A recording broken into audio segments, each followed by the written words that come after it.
Olá a todos, bem-vindos a mais um episódio do Building the Future AI Portugal podcast onde abordamos diversos temas ligados à inteligência artificial e à aprendizagem máquina. O meu nome é Marco António Silva e vocês já conhecem os meus amigos habituais nestas conversas, o Vítor Santos. Olá, Vítor. Olá a todos. Olá.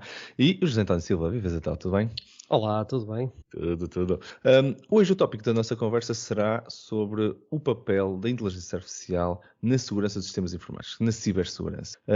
Tanto para o bem como para o mal, não é? Quer dizer, com o crescente movimento de transformação digital de todas as indústrias, no fundo, coloca uma enorme pressão, cada vez mesmo maior, na segurança e um alvo enorme e cada vez mais apetecível nos sistemas destas empresas. Hacking sempre foi, por definição, uma área que explora todas as ferramentas ao seu dispor para atingir o seu fim. A inteligência artificial é, sem dúvida, uma das ferramentas mais poderosas, tanto do ponto de vista da defesa destes sistemas, como do ponto de vista do atacante e como conseguir efetivamente uma penetração do sistema com sucesso, não é? Por isso, sem mais demoras, se calhar começamos a falar então hoje do nosso episódio e nas diferentes vertentes disto, porque eu se calhar dou aqui o pontapé de saída e o problema eu acho que ficou ampliado pela superfície de ataque se ficar cada vez maior. Chegar ao ponto, na minha opinião, e acho que a razão pela qual a inteligência artificial se torna essencial, é que a superfície já é tão grande que já não é possível, humanamente, nem com regras determinísticas, encontrar que um ataque sequer está a acontecer, porque estamos a falar em superfícies heterogéneas, completamente diferentes do ponto de vista de sistemas operativos. Estamos a falar de vez em quando, nem sequer estamos on-prem, estamos a falar em cloud, estamos a falar em devices que andam na casa das pessoas, hoje em dia com o trabalho remoto e tudo. Por isso, a monitorização neste momento, a detecção de uma anomalia é para lá das capacidades convencionais e típicas que nós tínhamos até agora. Por isso, uma mudança tão drástica e tão rápida torna a necessidade, do ponto de vista da defesa, para machine learning. Aqui vamos falar especificamente, se calhar, mais de machine learning do que inteligência artificial pura e dura, porque é exatamente isso, encontrar padrões no meio de dados que estão a correr live e dizer, olha, está aqui uma ameaça, vou bloquear este IP, vou bloquear este ataque agora. Tomar algumas decisões com base nesses padrões. Não sei, passando aqui para o Zé Tó, se tu também tens visto isto, tens acompanhado e o que é que tu tens sentido que mudou rapidamente. Tu até durante algum tempo até estiveste muito dedicado à área de infraestrutura e também foste um apaixonado por segurança, já pré-AI, por isso agora com o AI, imagino. É verdade. Há um documentário que eu recomendo, porque é um documentário que vi em tempos na Netflix, que era, acho que era How Data is Shaping the World, que é sobre este tipo do humanamente possível e as máquinas contra as pessoas na Bolsa. Portanto, aquilo é um documentário sobre o que é que está a acontecer no mercado das ações, com inúmeros algoritmos a trabalhar em cima do mercado que supostamente devia ser, as ordens deviam ser feitas manualmente, e que chegou a um ponto de automação e de operações tão grande que os humanos que estão lá no meio, na verdade, só estão a passar bolas e não há forma de detectar o que é que está a acontecer, a não ser depois, a posterior, com análise, com muito tempo, investigadores à procura dos padrões para tentar perceber, qual. Até depois eles fazem desenhos e dão nomes aos algoritmos. Não é? Começam a apanhar um determinado padrão e dizem, este vamos chamar um determinado nome a este vai se chamar Carnaval, aquele vai se chamar outra coisa qualquer, e depois começam a tratar isso quase como investigação. É mining, não é? Temos os investigadores a estudar aquilo, porque aquilo é tão rápido e aparece em volumes tão grandes que no dia a dia depois é praticamente impossível fazer alguma coisa. Depois acontecem desgraças do género, em poucos segundos a bolsa perde 10% de valor e alguém tem que carregar num botão de pânico, parar a bolsa e depois a seguir vai-se tentar descobrir porque é que aquilo aconteceu e evitar que coisas destas ponham em causa toda a economia por causa de algoritmos que entram em conflito uns com os outros e pronto, são coisas não determinísticas e quem desenhou os algoritmos provavelmente não estava à espera desses efeitos secundários. A segurança está em níveis se calhar muito maiores ainda do que isso. porque os sinais não têm esse valor financeiro, os sinais são muito mais espalhados por todos os diferentes sistemas, portanto há sinais desde os routers, dos equipamentos IoTs, das máquinas, dos servidores, dos e-mails, das mailboxes, das próprias pessoas que estão a marcar os e-mails e a dizer o que é spam, o que é estranho. Há tantos sinais a acontecerem a tantos níveis que é, como tu dizias, é humanamente impossível fazer isto com pessoas e, portanto, é normal que todas estas empresas, e vendo os investimentos que a Microsoft tem feito e outras empresas na aquisição de empresas de machine learning e segurança, é humanamente impossível atacar uma coisa destas só com pessoas e, portanto, isto tem que ser mesmo trabalhado a estes níveis. A má notícia é que, do outro lado da barricada, também se usam os mesmos tipos de ferramentas para conseguir escalar ataques, não é? E torná-los mais obscuros, mais escondidos, gerar mais ruído, distrair, não é? Aquela cortina de fumo, não é? Distrair o polícia do que realmente está a ser feito. E, portanto, hoje em dia, sempre que acontece qualquer coisa na internet, não é? A pergunta é, ok, isto foi para quê? O que é que estão a tentar roubar noutro sítio qualquer? Sim, mas é verdade dos atacantes. Depois podemos também até falar sobre isso, sobre a vulnerabilidade que de vez em quando também temos, porque estamos a confiar tanto em inteligência artificial e agora os ataques já não são sobre os sistemas, mas sobre os datasets de treino e sobre o próprio treino, explorar o facto de o algoritmo achar que isto é positivo, então vou mascarar isto e agora já passo como negativo e temos assim porque isto no fundo estamos a falar em label datasets que vão tentar fazer, em machine learning, fazer uma classificação de uma dada transação, de um dado movimento dentro da rede, como suspeito e que vai ser bloqueado por causa disso. Se nós conseguimos mascarar esse efeito e fazer na mesma o que nós queremos fazer na rede, então estamos a passar já com uma carta branca, porque com a inteligência artificial estamos totalmente dependentes disso e acho que também é outro ponto interessante destes temas, não é verdade? E não esquecer, não é? Todos estes modelos de online learning estão constantemente a aprender, não é? Quando se consegue enganar o sistema de aprendizagem, dá para ensinar coisas à máquina, não é? Como aconteceu com aquele bot que às tantas já estava com umas expressões e umas atitudes menos aceitáveis, não é? Para o comum dos mortais, que alguém o treinou para começar a ter aquele tipo de reações e comportamentos. Estás a falar do TaiBot que a Microsoft lançou na Microsoft Research na China e que efetivamente... E teve que o tirar.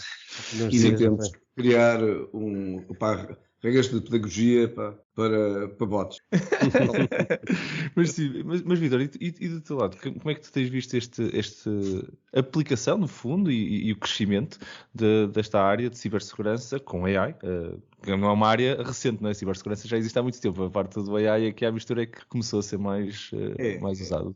Bom, tem-se falado, e é comum dizer-se que a Terceira Guerra Mundial vai ser uma guerra feita na internet e que, portanto, e que a arma principal será precisamente a arma da cibersegurança. Portanto, nós ouvimos isso até quase ter no telejornal. E a verdade é que eu concordo com aquilo que o Zé Tó estava a dizer-se, que de facto, à medida que a polícia vai desenvolvendo as suas armas, bom, de facto também a bandidagem também vai desenvolvendo as suas armas. E o que é hoje tido como, por exemplo, um software, já que falamos em machine learning, de detecção de intrusões, por exemplo, ou de combate a malware, ou até de uma das formas mais específicas do malware, que é o ransomware, a utilização de ferramentas de machine learning para perceber, identificar os traces de malware ou detectar intrusões. Bom, esses mesmos algoritmos podem também ser usados para precisamente treinar a coisa ao contrário. E eu diria que isto é uma tendência. E que, enfim, é um bocado... será cíclico, não é? Portanto, em que estes algoritmos irão ser detectados. Por exemplo, quando estamos a falar de detecção de intrusão, não estamos só a falar de detecção de pacotes suspeitos na rede, mas estamos a falar de detecção de intrusão de muitas formas. Desde alguém que usurpou uma password e que usa o teclado, fazendo pressão nas teclas de forma diferente, até, por exemplo, a nível das arquiteturas internas do software, por exemplo, identificando APIs que sejam maliciosas, ou, por exemplo, se formos pensar numa arquitetura de microserviços, cuja uma das grandes fragilidades é precisamente ter containers maliciosos, podemos também usar machine learning para detectar ataques de containers que sejam maliciosos. Portanto, tudo isto abre um espaço de utilizar o machine learning. Eu resumiria talvez isto nestas 5 áreas. Portanto, detecção de intrusão, malware, ransomware, a parte do DOS, não é? Denial of Service, e a parte do phishing. Portanto, isto é mais ou menos o que está a acontecer hoje em dia em termos de utilização de inteligência artificial na área da cibersegurança. Contudo, dito isto, na minha perspectiva, no futuro existirão outras áreas de inteligência artificial que vão se tornar também muito promissoras. E estou-me a referir, em particular, aos algoritmos de NLP, portanto, de processamento de língua. Uhum. E também a parte da robótica. Robótica, leia-se software robôs inteligentes, não é? É disto que estamos aqui a falar, não é? E porquê? Porque à medida que estes algoritmos de segurança se vão tornando cada vez mais biométricos, portanto, que vão reconhecendo características das pessoas, por exemplo, a voz, vão reconhecendo, já reconhecem a íris, a impressão digital, portanto, tudo isto irá alargar a intervenção da parte de machine learning e de inteligência artificial para outras áreas que não são estas comuns que eu estava aqui a referir. Portanto, eu direi que esta área de utilização de inteligência artificial na cibersegurança que está em franco crescimento. Sim, sim. Mas tu não achas que esta parte toda da biométrica já está um bocado... São técnicas simétricas, ou seja, o teu organismo vai apresentar-se sempre com as mesmas características. E isso não é bom para um sistema de segurança hoje em dia, porque tu tens de ter formas de garantir que um determinado pedido, um challenge repetido, não é útil. Portanto, tu se conseguires, por exemplo, estás a dar o exemplo da voz, mas hoje em dia também é possível, a partir de pedaços da voz, isso devia estar aqui a Daniela Braga para explicar isto, mas a partir de uma determinada assinatura, tu podes sintetizar uma voz. E, portanto, a partir daí, há ataques desse género neste momento, ou seja, há ataques do género de fazer uma chamada telefónica usando a voz de uma pessoa qualquer da organização e dizer à pessoa, olha, aprova-me aquela transação que eu te mandei agora por e-mail.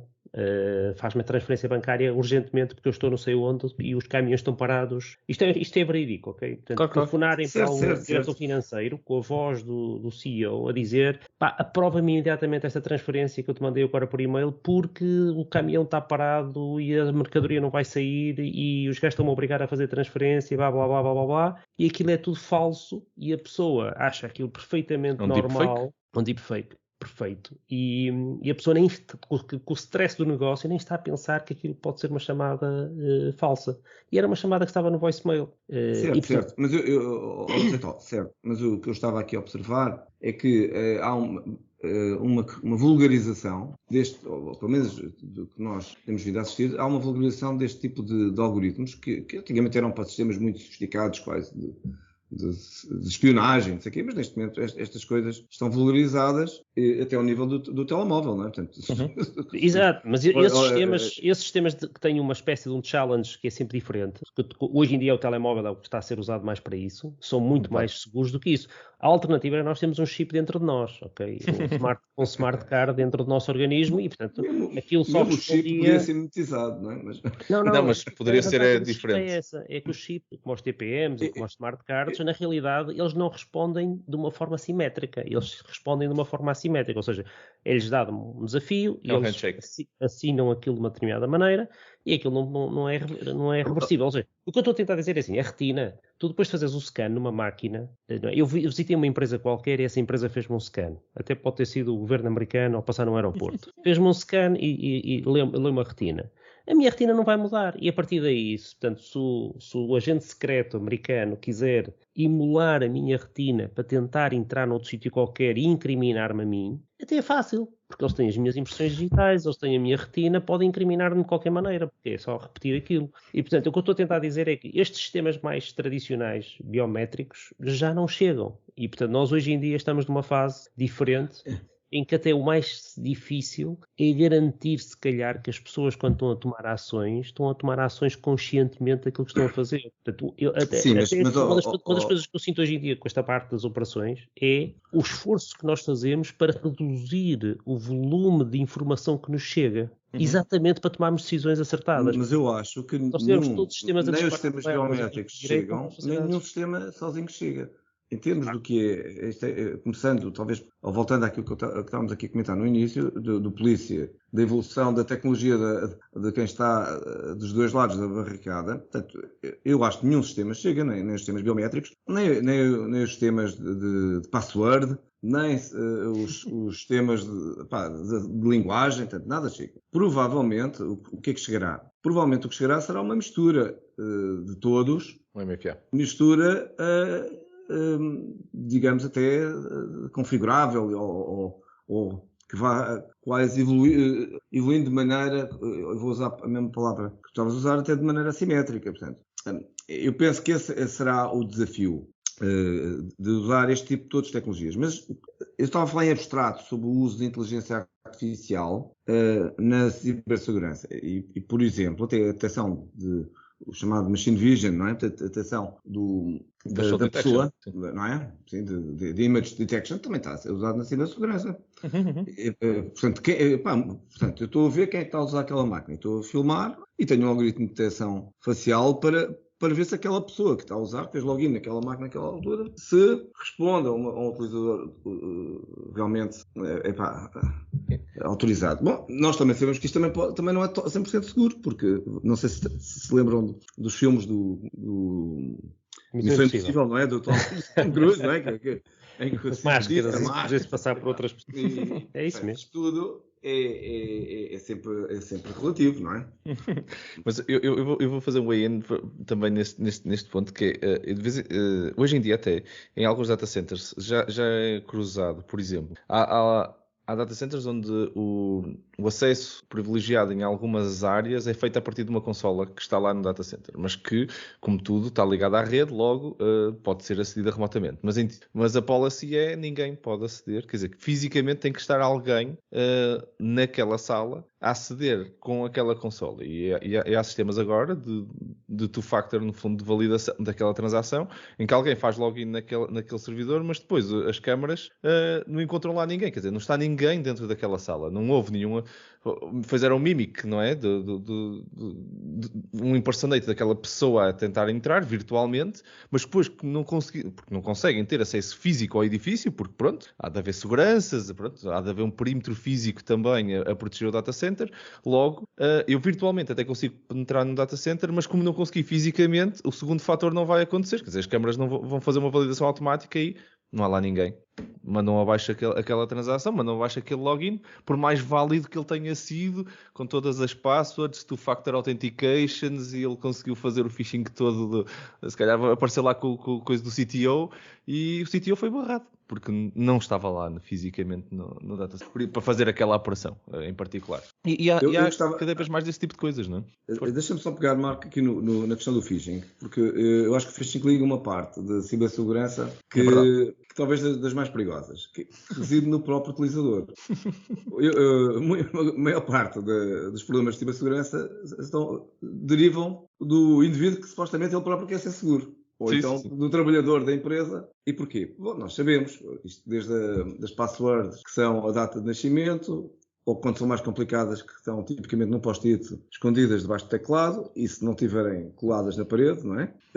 E a questão do phishing, do phishing também é a mesma coisa. Porquê? Porque muitas vezes há uma falta de preparação dos utilizadores para lidarem com os problemas de segurança, ou então nem sequer pensam neles. Portanto, são, digamos, inconscientes, têm a mesma password anos e anos, têm a mesma password em tudo, enviam a password for por e-mail, 30 por uma linha. E então, uma parte interessante da cibersegurança e da utilização de inteligência artificial, em termos de cibersegurança, pode também ser vista como podemos chamar isto, uma cibersegurança preventiva.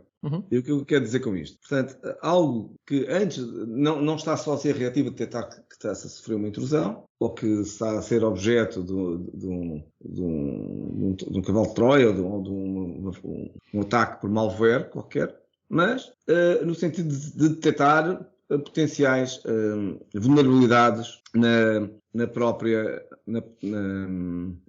próprio sistema informático. Vulnerabilidades essas que têm várias origens. Eu estava aqui apenas a falar de uma que me parece talvez a pior de todas, que é realmente os próprios, ao nível da empresa, os próprios trabalhadores. E então, aqui, esta é também, sem dúvida, uma parte muito interessante. E deixa-me já agora aproveitar para dizer uma outra. Se esta é preventiva, há também uma coisa, uma outra área que é o contrário, que é depois do ataque. Houve um ataque, então como é que nós podemos utilizar a inteligência artificial para perceber o que aconteceu? Isso entra para uma área muito interessante, e se calhar deveríamos aqui um destes dias fazer também aqui um podcast sobre isso, que é a área do Digital Forensics. Estamos a falar aqui de CSI. Que é uma área absolutamente interessante e que neste momento cresceu muito e que também separa-se, por exemplo, entre forensics de telemóveis, forensics de web, forensics de bases de dados, forensics de sistemas operativos, por aí fora. E é onde, o que é absolutamente interessante, eu não me direi extraordinário e surpreendente, mas direi muito interessante, é que cada vez mais no forensic há também uma tendência de utilização de ferramentas de inteligência artificial. Ok. Mas não abrindo demasiado o leque também para a parte de forensics, mas ainda ficando no ponto que tu estavas a falar do phishing, efetivamente hoje em dia existe no fundo, no phishing nós temos a detecção efetivamente do e-mail de phishing e pelas várias regras que automaticamente, e estamos a falar de labeling, seria idêntico ao spam filter, mas para a segurança, entender que aquele e-mail devia ser classificado como um e-mail de phishing, mesmo assim alguns passam, mas existe ainda em cima disso, depois de ter sido comprometida a minha segurança, existem pessoas que andam aí a comprar bases de dados de passwords e tudo, e depois estão a minar as identidades todas aí à volta do mundo. Uma delas, e eu por acaso até uso bastante isso, é o próprio Edge. O Edge avisa-me que se uma das minhas passwords foi comprometida hoje em dia, e isso aí eu não preciso fazer nada, basta ter lá as minhas passwords guardadas. Por isso é interessantíssimo como, até mesmo para o average Joe, não é? Não estamos a falar, eu não tenho um Advanced Security Center a correr na minha máquina, não é? Isto são coisas que estão a correr normalmente num servidor da Microsoft e todos os clientes estão a ter acesso a este tipo de coisas. Eu efetivamente uso e beneficio deste tipo de segurança para as minhas diferentes passwords nos diferentes websites onde eu tenho ali guardados todos no meu Edge. Voltando também, se calhar, ao ponto da biometria, só para fechar. Efetivamente, eu só queria acrescentar que efetivamente usamos inteligência artificial hoje em dia para fazer este tipo de detecções biométricas, fazer login com face login no computador e tudo, e acho que foi uma evolução bastante interessante. Não concordo com o Zetó, não são sistemas mais seguros, e acho que o MFA aqui veio complementar esse tipo de tecnologia, porque é suficientemente segura para ser um fator, não é suficientemente segura para ser o único fator. E também sobre isso, eu acho que o grande passo que nós demos a nível de segurança nos últimos anos é o Zero Trust, não é? Quer dizer, não confiamos. O default é não confiar esta transação e termos outros gates para conseguir travar, assumindo que nós não confiamos, então o que é que nós devíamos estar a fazer? E aqui, pronto, levantam-se logo aqui um conjunto de questões, não é? Se nós não confiamos, então não gravamos a password ali. Se nós não confiamos, então temos um segundo fator para desambiguar isto. Pronto, e há aqui um conjunto de outras práticas que nascem do facto de nós não confiarmos. Mas independentemente disso, a inteligência artificial perfeitamente capacitada de detectar dados biométricos de uma pessoa, independentemente se depois podem ser ou não forjados, mas está a detectar na mesma os dados. Mesmo o forjar desses dados já tem que ser algo elaborado, já não é uma coisa... Há bocado estávamos a falar, não é? Para a pessoa parecer que é outra, já estávamos a falar no Mission Impossible, por isso já estávamos a ir buscar as coisas dessa forma. Não é fácil, não é impossível, e eu acho que a grande conclusão que nós chegamos em cibersegurança já ao longo dos anos e nunca foi batida é que é sempre possível furar o sistema. Não há sistemas 100% seguros, é sempre possível furar o sistema. Agora, com a inteligência artificial, eu acho que a coisa muda um bocadinho, tanto do ponto de vista do atacante, como do ponto de vista da defesa, não é? Por isso, acho que é muito interessante isso. Eu há pouco estava a dizer que é mais fácil replicar os sinais biométricos e nós confiamos muito no telemóvel hoje em dia para fazer estes two-phase authentication, não é? Mas também há os desafios aqui, porque agora há notícias de que a Apple vai deixar aqui uma backdoor para poder responder a pedidos do governo, de tribunais, etc., para aceder a dados do telemóvel dos clientes. E... Ok, portanto, não sabia. Esse tipo o pêndulo aqui é complicado, não é? Porque isto só vai provocar uma coisa. Para quem for mesmo muito sério relativamente à segurança, vai deixar de usar o iPhone como two-phase authentication. E, portanto, pronto, vamos voltar outra vez às chaves de hardware, não é? Quem se lembra daqueles aquelas penzinhas que se usava no porta-chaves com um número a rodar. O meu telefone agora tem vários números desses a rodar, mas se eu não puder confiar no telemóvel para me guardar este tipo de informação, provavelmente vamos voltar outra vez ao hardware e provavelmente vamos ter um novo tipo de carteira especial só para esse tipo de device, que é uma pena, porque o telemóvel tem uma grande vantagem, não é? É uma coisa que hoje em dia está sempre, é um apêndice, não é, de cada pessoa, e é uma coisa que está sempre presente e nós temos sempre o cuidado de manter a bateria, ter sempre ligado. Aliás, até o meu Windows se queixa quando o telefone fica sem bateria, o meu Windows detecta que por Bluetooth deixou de ter o telefone perto e então começa a desconfiar como é que eu estou a usar o computador e o meu telefone não está a uns metros do portátil, não é? É verdade. Portanto, o telefone começa a ser uma parte de nós, não é? Não é o smart card que nós metemos debaixo da pele, mas anda lá perto, não é? É o que temos mais próximo neste momento de uma extensão do nosso físico, não é? Sim. E só uma última nota, que é, nós no fundo tivemos aqui a falar de várias formas de intrusão e várias iterações possíveis, desde mantermos os sistemas mais seguros e também algumas formas de entrar nestes sistemas.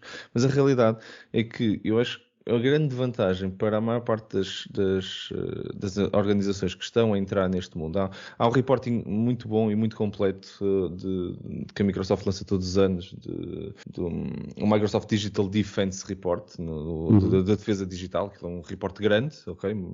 Se quiserem, deixo aqui o link na descrição para vocês darem uma vista de olhos, mas é um report extenso, o último é do fiscal year anterior, que acabou agora em julho, ainda não existe mais um mais recente, e está minado de AI por todo lado.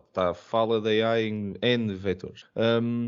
E a realidade, coisas tipo SOC-ML, detecção usando Machine Learning, um Security Center, no fundo, não é? Um centro de segurança que está a monitorizar ativamente todas as coisas que estão a acontecer usando ML. E porquê que isso acontece? Acontece porque nós precisamos de reduzir o footprint de trabalho destas equipas de segurança ao mínimo indispensável e de vez em quando não é travar a intrusão. E o Zé estava a partilhar até os casos, um exemplo interessante que é com o caso da Bolsa. De vez em quando não eu tenho que fazer, é o humano na mesma que decide carregar no botão de pânico e desligar a rede ou mandar aquele servidor abaixo ou travar aquele utilizador. Mas precisa de saber e ele não vai conseguir olhar para gráficos, porque os gráficos neste momento, tirando um DDoS, que se calhar é o único gráfico que qualquer humano conseguiria entender que aquilo estava, olha, isto vai arrebentar, não sei se é um DDoS ou não, mas isto vai arrebentar, todos os outros, todo o sistema parece estar saudável. A fusão dos diferentes padrões que estão a acontecer, o padrão que acontece em múltiplas daqueles gráficos é que mostra que é uma intrusão, mostra que está ali uma pessoa a tentar passar pelos pingos da chuva.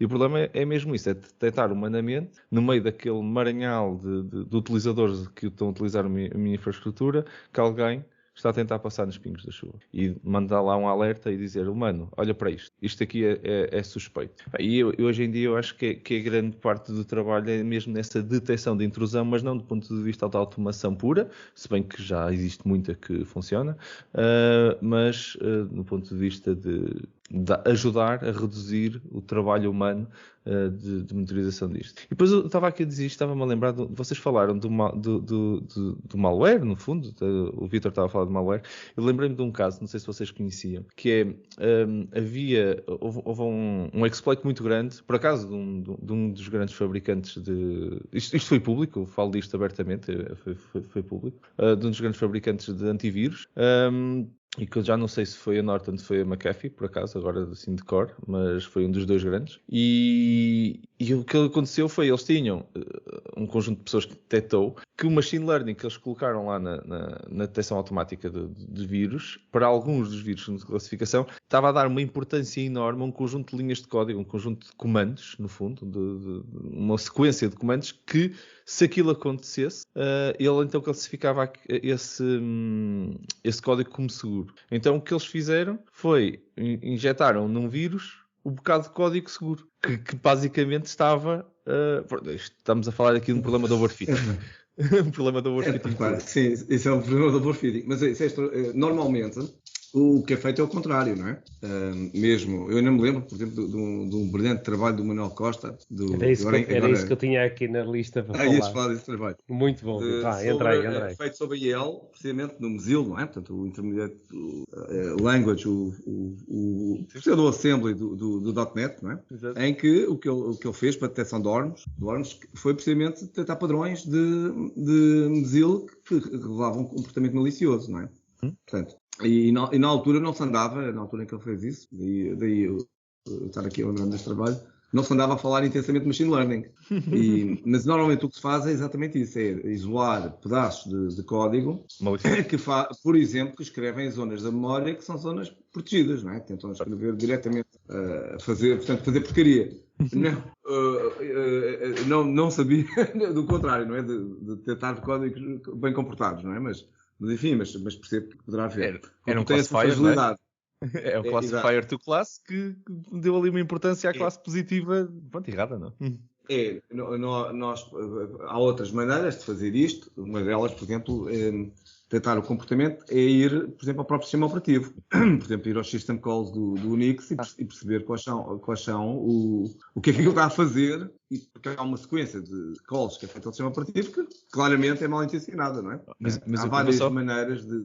Eu só vou acrescentar uma coisa, que é, ainda mais, a pérola nisto é que o código, a detecção deste malware era feita em JavaScript, quer dizer, literalmente, eles só precisavam de acrescentar código no JavaScript. Ele estava a detectar em web-based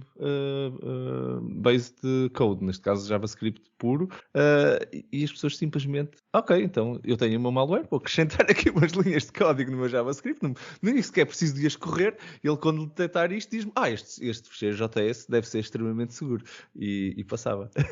Mas eu acho que tens razão, eu acho que isso é um problema do overfitting, porque provavelmente a rede que está a ser treinada com isso está a dizer, bom, todos os fecheiros JavaScript, todos os programas JavaScript que têm esta sequência de códigos são dados como truthful. Então logo este também é truthful. Mas, bom, cá está. Provavelmente este é preciso ter cuidado, não só na cibersegurança, mas em muitas outras áreas temos que ter muito cuidado com a calibração das redes neuronais, não é? Portanto... Exatamente. Não, eles já agora, para quem nos está a ouvir, eles já corrigiram este problema. Quando eu li o report, já o patch já tinha saído, já estava tudo corrigido. Mas para quem gosta desta área, pode ser um report interessante para vocês também verem, porque na altura eu vi e foi exatamente a sensação do ok, pronto, a malta esqueceu-se do problema do overfit neste problema e mandar isto demasiado cedo para a produção, mas no fundo é isso. Sabem que também às vezes nós temos estes sistemas todos e estas organizações organizações, e eu vou dar aqui um exemplo do Facebook. Nós temos estes engenheiros todos a fazer uma série de software e sistemas automáticos para detectar padrões e coisas que não são corretas, para fazer o enforcement das rules, etc. Mas agora veio-se a descobrir que a Facebook já tinha uma lista com 5.8 milhões de pessoas, 5.8 milhões de pessoas, numa whitelist. Começou por ser uma lista de pessoas que, são celebridades, são pessoas que não há problema nenhum e, portanto, desliguem as regras nestas pessoas. Só que a lista cresceu de tal forma que, neste momento, veio-se a saber, já eram 5.8 milhões de pessoas. 5.8 milhões de pessoas que não têm qualquer restrição a fazer o que quiserem no Facebook. Isso é um bom ponto, que é no Machine Learning de vez em quando, nunca temos 100%, isto é um facto. Para quem está nesta área sabe que isto não acerta 100%. Então depois precisamos ter ali as blacklists e as whitelists para resolver o problema. E de vez em quando isso passa a ser unmanageable outra vez. Quase precisamos de um modelo machine learning para gerir a blacklist. Seguramente o que eles estão a fazer neste momento, depois disto ter rebentado, não é, nas mãos deles, deve ser fazer agora mais uma série de algoritmos para, em cima dessa lista, tentar criar outra camada, não é? Para poder ter outra vez uma whitelist da segunda, só de 3 ou 4, e vamos fazendo as coisas assim em degraus.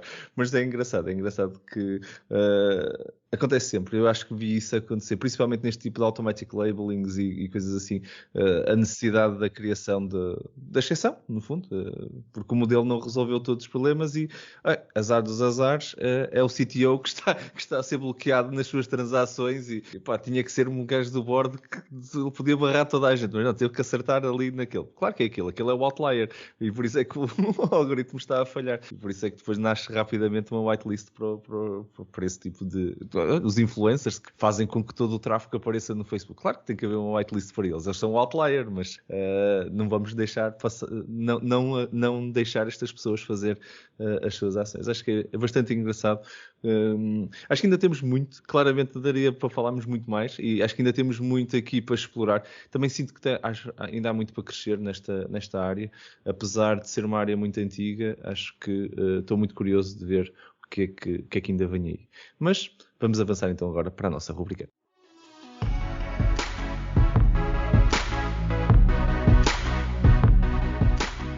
Bem-vindos à nossa rúbrica AI News. Então, segmento que faz parte do final de cada um dos nossos episódios, onde cada um de nós vos traz uma notícia que sentimos que foi relevante de alguma forma e partilhamos os nossos comentários sobre a mesma. Os links para todas as notícias são publicados na descrição do episódio para, se quiserem, ler a notícia na íntegra, ou a notícia, o link, o que for que nós estamos a partilhar, estejam à vontade. Mas então, se calhar, passo-te a palavra, fazer as honras da casa hoje.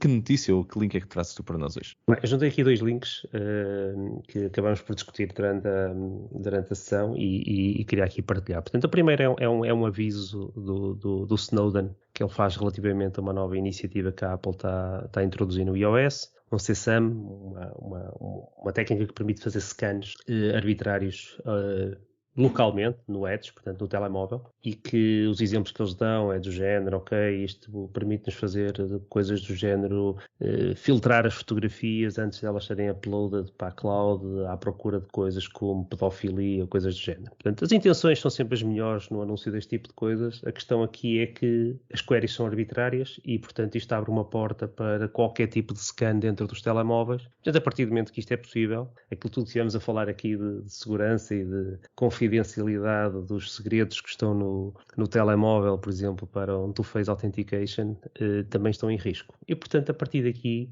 isto pode-nos abrir a porta para voltarmos outra vez a usar os hardwares para geradores de números, porque já não podemos usar outra vez os telefones como garantia de que isto é realmente seguro. Portanto, isto é um link interessante e vale a pena ler, como muitas vezes, na melhor das intenções, se calhar, dos fabricantes, isto pode estar a abrir um vetor de ataque e é isto que está aqui em causa, é poder abrir aqui um vetor de ataque futuro para coisas muito mais sérias. Portanto, isto é um bom link. O outro que eu queria juntar aqui é um link para o nosso amigo Manuel Costa. Eu espero que um dia o possamos convidar aqui para o podcast. Eu também. Exatamente. O Manuel Costa é um colega nosso que comecei a trabalhar com ele no início do ano deste século. E na altura ele foi fazer o doutoramento dele para Cambridge e ele tem trabalhado nesta área da detecção de padrões de ataque. No início eram os worms que se andava à procura, os ataques distribuídos pelas máquinas, e eles tentavam detectar o mais rápido possível aquilo que podia ser um ataque e, de uma forma distribuída, criar um filtro rápido para parar esse ataque. Isso foi a tese de doutoramento dele, aliás.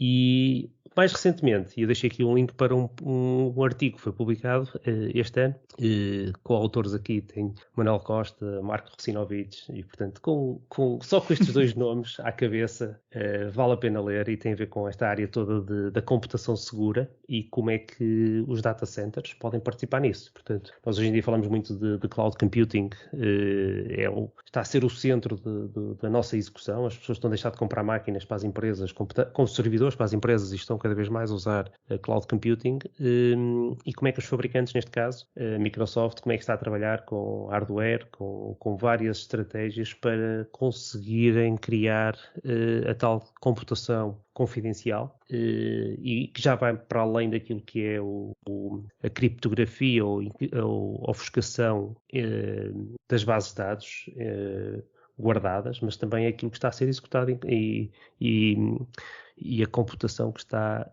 em memória. Como é que se pode trabalhar isto de uma forma também segura, para garantir ainda mais confidencialidade a estes clientes que precisam disso para poder usar as clouds públicas. Ok. Muito interessante, por acaso estou curioso também de ver o artigo. Obrigado pela partilha, então. Vítor, passando a palavra a ti. Olha, eu hoje trago aqui uma notícia que, como é que é dizer, com interesse próprio.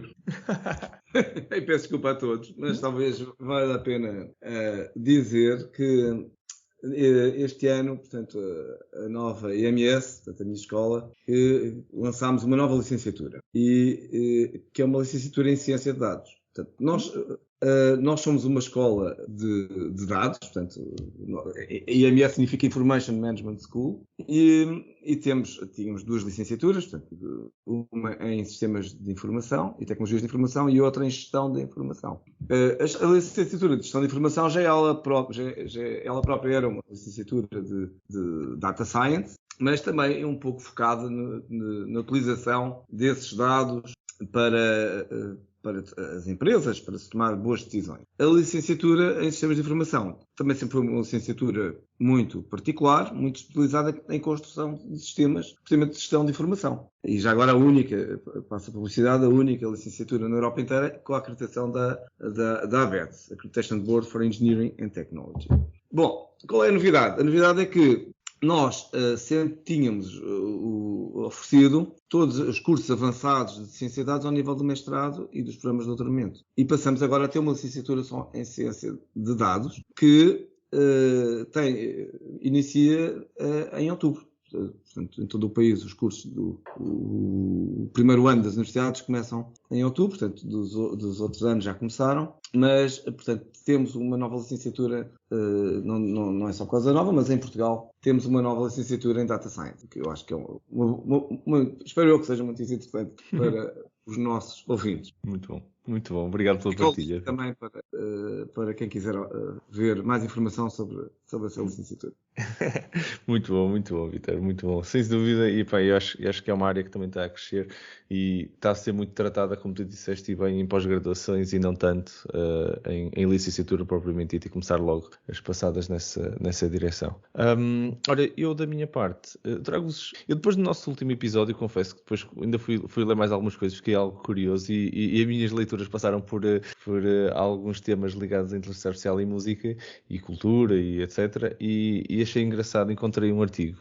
Já agora, um abraço para o Ricardo Fiel, que esteve connosco no episódio passado, exatamente a debatermos estes temas, e que me inspirou um bocadinho em algumas das minhas pesquisas. Um abraço para o grande Ricardo Fiel, exatamente. Eu vi um projeto e partilho convosco um link disso, que é o 88 Rising, o 88 Rising. É mesmo mesmo com o 88. Isto foi um projeto que veio dedicado um bocado a trazer música asiática, no fundo, de alguma forma, e arte, e etc., a audiências americanas. E o objetivo deste projeto era mesmo vários artistas independentes, umas dezenas de artistas independentes que estavam então a fazer algum remix da sua arte, e depois usavam inteligência artificial para tornar ou contextualizar essa música, esse remix num dado momento. Então, o projeto em si não tem nada... Se pensarem, se vocês, como eu, já estão habituados a trabalhar em Machine Learning e a fazer projetos de AI, vocês vão ver que isto até nem tem nada de mais do ponto de vista de inteligência artificial em si. Contudo, é uma abordagem diferente que eu ainda não tinha visto. Este remix, para todos os efeitos, usa a inteligência artificial para encontrar, via Computer Vision, por exemplo, analisar o vídeo que está a passar e chutar coisas que está a encontrar no vídeo usando Computer Vision. Um pôr do sol, um landscape, nuvens, etc. Isso é como aqueles bubbles que apareciam naqueles telediscos em que eles colocavam tipo captions em cima de coisas que estavam a passar nos telediscos. Não, tipo, este aqui ele muda, ele adapta. Mas faz isto automaticamente, não é? Porque Sim. esses que dava eu acho que era na MTV ou numa coisa qualquer assim desse género, era do género histórias sobre aquele teledisco, sobre aquela imagem, certo. sobre aquele, não é? E eles agora fizeram isto, mas em modo automático em cima dos vídeos lá do San Gabriel Valley. Sim, exatamente. Este grupo em San Gabriel Valley, o que está a fazer sobre aquela música, sobre aqueles vídeos que tem desta zona, deste vale, vai detectando o que está a acontecer no vídeo e vai-te adaptando o remix àquele momento do vídeo. Quer dizer que temos músicas mais sunset, mais cloudy, mais o que for, e ele ajusta-te isso. Não é isso. Acho que a beleza disto não está no Machine Learning, que está na aplicação do algoritmo aqui em arte, que também nem sempre é muito visível, e achei muito engraçado a forma como isto está. No artigo em si tem 4 ou 5 demonstrações que vocês podem ver, em que passam ali um pequeno GIF do vídeo e estão a ouvir a música que o algoritmo decidiu ou que escolheu com base neste caso, no que estava no vídeo, Sunset ou o que fosse. E ele, ok, então toma lá um remix adequado a este momento deste vídeo. Engraçado. E giro disto é que ele está a fazer isto real time, por isso vocês a qualquer momento, 24/7, vão lá ver e está a passar qualquer coisa em cima daquele vídeo adequado ao que vocês estão a ver. Isto também, já agora, na minha opinião, abre a porta para começarmos a pensar em fazer mais deste tipo de aplicações real-time em cima de vídeo e ajustes. E quando vi isto, lembrei-me logo do que estávamos a falar na conversa do episódio anterior, em que aquilo se adaptava à corrida e ao pace e às coisas que nós estávamos a fazer. Pronto, já temos aqui pelo menos ao vídeo. Agora precisamos de fazer o resto ainda, o resto do modelo. Mas assim terminamos mais um episódio. O meu nome é Marco António Silva e vocês estiveram a ouvir o Building the Future AI Portugal Podcast. Podcast que vos fala sobre inteligência artificial em conversas informais e cheias de conteúdo. Um obrigado enorme, mais uma vez, para mais uma conversa muito, muito interessante aos meus companheiros neste projeto, ao Vítor Santos. Muito obrigado, Vítor. Muito obrigado. Grande abraço. Grande abraço, Vítor. E ao José António Silva. Muito obrigado, Zé Tó. Obrigado, pá. E venham muitas conversas deste género, pá. Isto é uma excelente forma de começar o dia a falar convosco e aqui a divergir e a convergir e a explorar possibilidades. É verdade. Por acaso tenho imenso prazer, é um gosto enorme fazer este projeto convosco. Caso tenham algum tema, alguma ideia, sugestões, comentários, podem-nos fazer chegar tudo isso por e-mail para podcast@buildingthefuture.pt. Um obrigado enorme para vocês que estão desse lado a ouvir-nos. Fiquem atentos para o nosso próximo episódio, nas habituais 2 semanas. Até lá, muito obrigado a todos por estarem desse lado e vamos continuar juntos a ativar Portugal e a construir um futuro melhor com a tecnologia. Obrigado a todos.